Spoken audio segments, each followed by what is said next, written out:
You're watching one of the most intense gang movies ever made, and suddenly you realize that the directors were younger than most college students when they filmed it. Or imagine finding out that one of the biggest hip-hop stars in history got so angry about being fired from this movie that he brought 30 gang members to beat up the director on camera.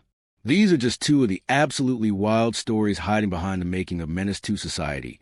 And trust me, what happened behind the cameras was even crazier than what you saw on screen. Today, we're diving deep into 15 shocking facts about this legendary 1993 film that will completely change how you see this classic movie. Some of these stories are so unbelievable that they sound made up, but every single one is completely true. So buckle up, because we're about to take you on a wild ride through one of the most chaotic movie productions in Hollywood history. Let's start with something that will blow your mind. When Albert and Allen Hughes walked onto the set of Menace to Society in 1992, they weren't just making their first movie as directors. They were actually making history in the most incredible way possible. These twin brothers officially hold the Guinness World Record as the youngest filmmakers to ever direct a major Hollywood movie. And get this, they were only 21 years old when they accomplished this amazing feat. Think about that for a second. When most people are still figuring out what they want to do with their lives or struggling through college, these two young men were in charge of a multi-million-dollar movie production. They were working with famous actors, managing huge crews, and creating one of the most talked-about films of the decade. The record wasn't something they planned to achieve. It just happened because they were incredibly talented and driven from a very young age.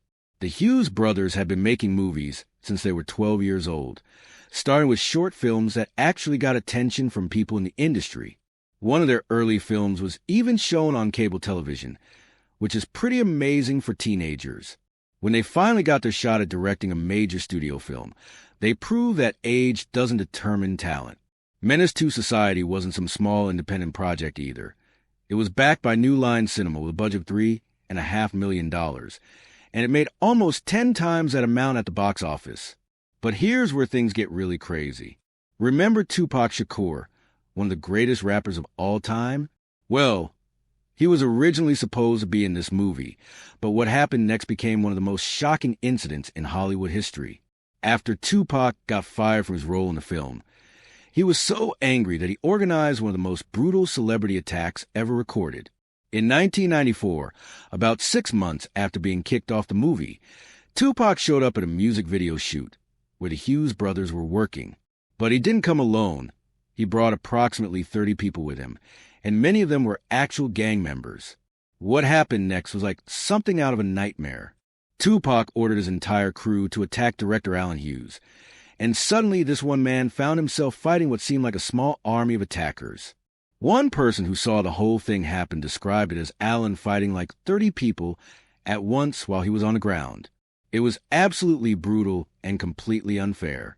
But here's the part that makes this story even more unbelievable. Tupac actually went on national television afterward and bragged about the attack. During an appearance on MTV, he openly confessed to the assault, telling the host that he caught the directors on the streets and beat them up because they fired him in a way he didn't like. The TV host actually tried to cover Tupac's mouth to stop him from saying more, probably realizing that the rapper was basically confessing to a crime on live television. But it was too late. MTV had captured everything on videotape, and that footage was later used as evidence in court. Tupac was convicted of assault and battery and sentenced to 15 days in jail, 15 days of community service, and 30 months of probation. Now let's talk about another rapper who was supposed to be in this movie, but never made it to the screen. Eazy-E, the legendary member of NWA, was originally supposed to play the crazy character O-Dog. The directors had actually written this role specifically for him because they thought his personality would be perfect for the psychotic character. Eazy-E had become a mentor to director Allen Hughes, and it seemed like a match made in heaven. But things went wrong really fast. Eazy-E and his manager started demanding control of the script and trying to change the entire direction of the movie. They want to keep the young directors in a box and control every aspect of the production. The situation became so bad that Hughes had to fire Eazy-E completely, even though having a famous rapper in the movie would have helped it make more money. Interestingly, this experience taught Hughes a lot about the music business. He later said that working with Eazy-E helped him understand why Dr. Dre and Ice Cube had left NWA, because of the same controlling management style that was trying to take over his movie. So even though losing Eazy-E was disappointing, it gave the young director valuable insight into how the music industry really works. Another NWA member, MC Ron, was also supposed to be in the movie playing a character named AWAX. But something incredible happened that changed everything.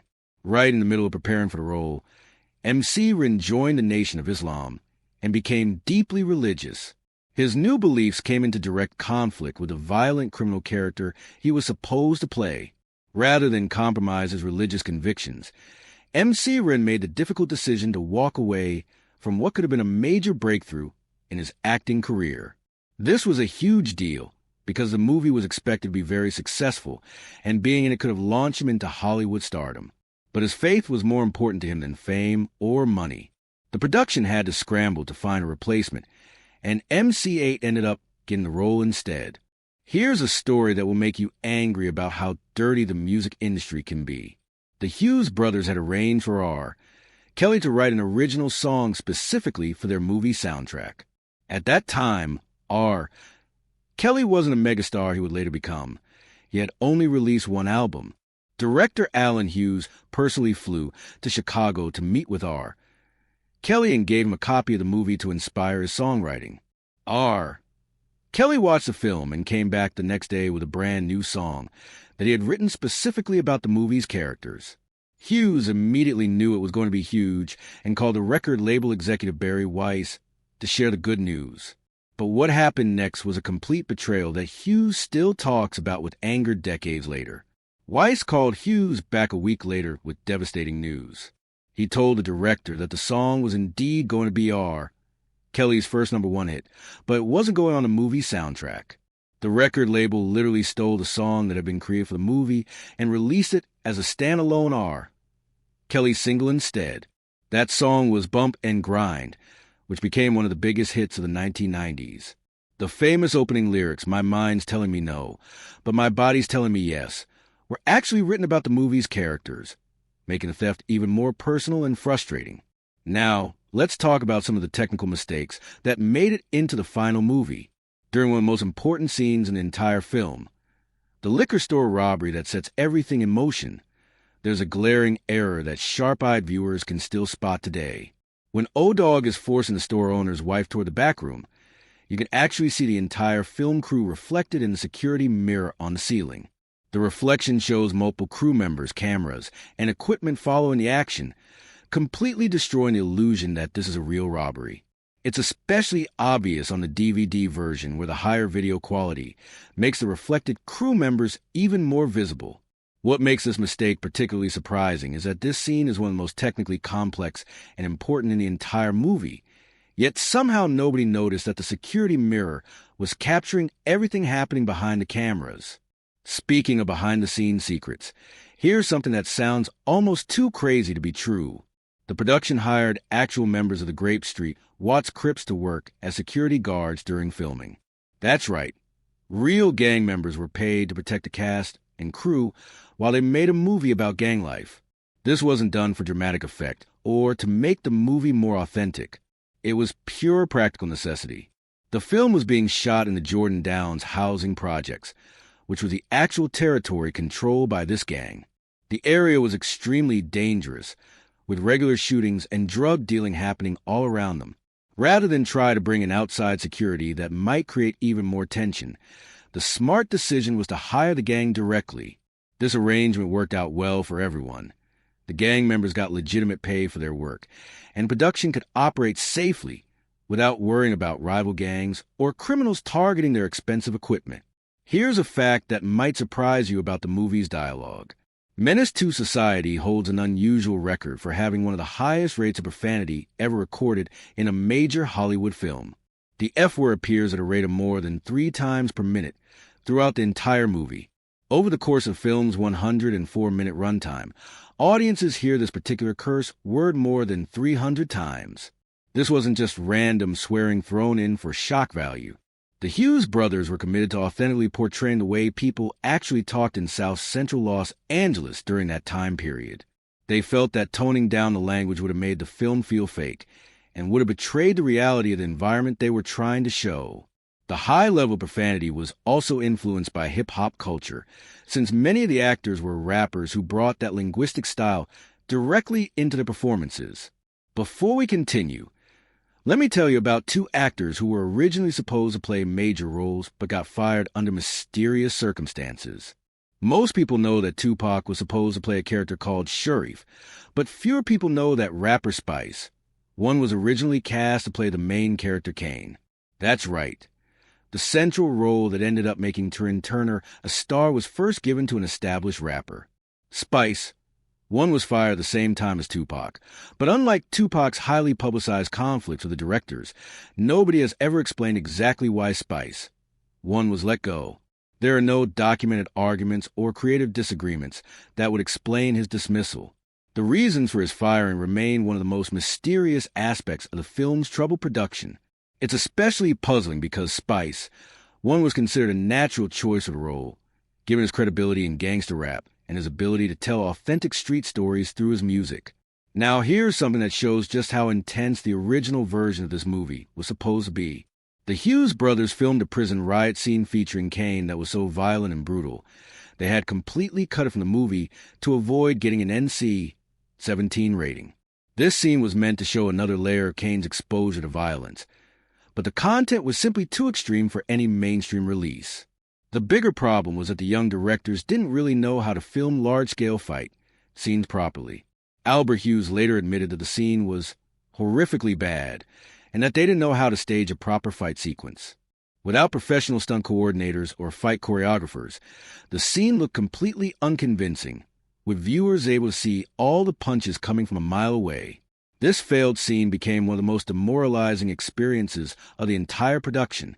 It was shot during the early days of filming, and its poor quality contributed to Albert Hughes telling his brother on the third day of production that their careers were over and the movie was terrible.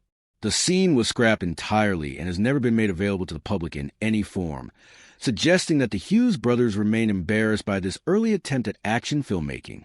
Let's talk about one of the biggest casting what-ifs in movie history. Ice Cube was actually the first choice to play O-Dog, the psychotic character that ended up making Larenz Tate famous. This would have been perfect casting, reuniting Ice Cube with the urban drama genre just 2 years after his powerful performance in Boys in the Hood. His involvement would have brought serious star power and street credibility to the film. But Ice Cube made a decision he would later deeply regret. He turned down the role because he was worried about being typecast as a Los Angeles gangster in every future movie. Having just played the intense character Doughboy in Boys in the Hood, he was concerned that accepting another similar role would limit his range as an actor and pigeonhole him for the rest of his career. Years later, after watching Larenz Tate's unforgettable performance as the unhinged O-Dog, Ice Cube openly admitted that passing on the role was a major mistake. During a podcast appearance, he confessed that when he saw the finished movie, he thought the O-Dog role was incredibly cool and wished he had taken it. He explained that he didn't want to be typecast, but watching the film made him realize he had missed out on something special.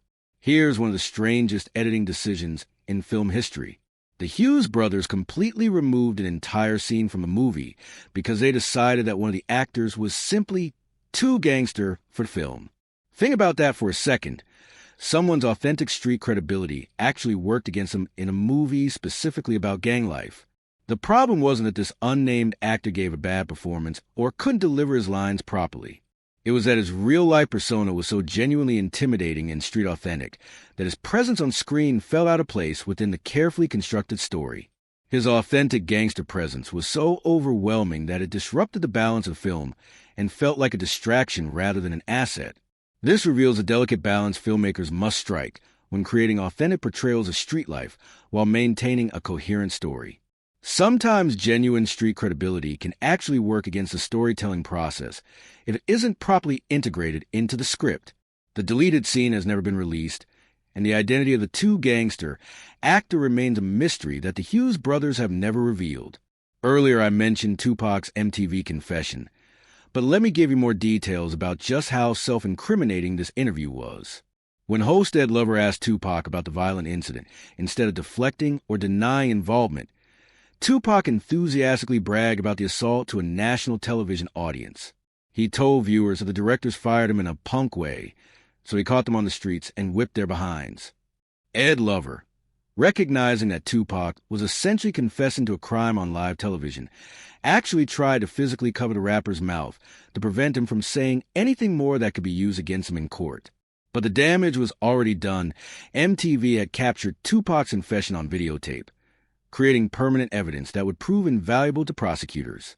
The Hughes brothers' legal team used this MTV footage as key evidence in their assault case against Tupac. The rapper's own words in the television interview helped secure his conviction on assault and battery charges. This became a textbook example of how celebrities can damage their own legal defense by speaking too freely to the media.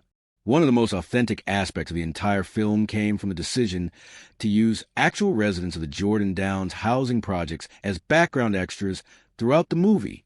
When you see people walking through the housing complex or going about their daily lives in the background of various scenes, you're actually watching real residents of one of Los Angeles' most notorious public housing developments.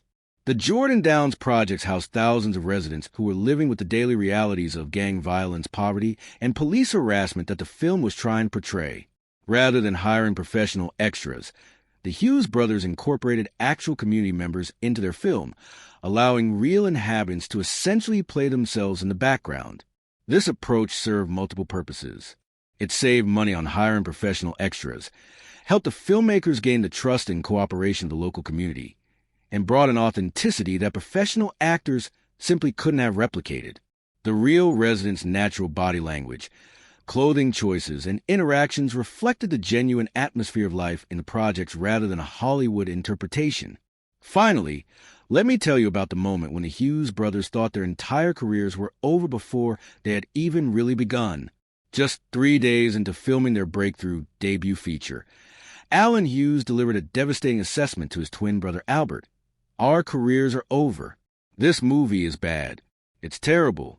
This moment of crushing self-doubt came after the 21-year-old directors had shot several scenes they found so poorly executed and amateurish that they believed their dream of becoming major Hollywood filmmakers was already finished. The scenes that triggered this career crisis included the disastrous prison riot sequence and other footage they described as horrifically bad. What made this crisis particularly devastating was that the Hughes brothers had worked for years to get this opportunity and had put everything on the line to make the movie a reality. The thought that they might have blown their one shot at Hollywood success before completing even a week of filming was emotionally crushing for young filmmakers who had been making films since they were 12 years old. Fortunately for cinema history, the brothers decided to push through their doubts and continue filming. They spent the rest of the production hoping for the best, but preparing for the worst, only realizing they had created something special during the editing process. What started as their worst nightmare became one of the most influential urban dramas of the 1990s and launched their successful careers as directors. These 15 incredible facts show that sometimes the stories behind the camera are even more dramatic than what we see on screen. From record-breaking achievements to violent confrontations, from mysterious firings to authentic casting choices, the making of Menace to Society was truly one of the most chaotic and fascinating productions in Hollywood history. If these shocking behind-the-scenes stories blew your mind as much as they did mine, make sure to give this video a thumbs up and share it with your friends who love classic movies and crazy Hollywood stories. Don't forget to subscribe and hit that notification bell so you never miss our deep dives into the wild world of filmmaking. What other classic movies would you like us to investigate next? Let me know in the comments below, and I'll see you in the next video.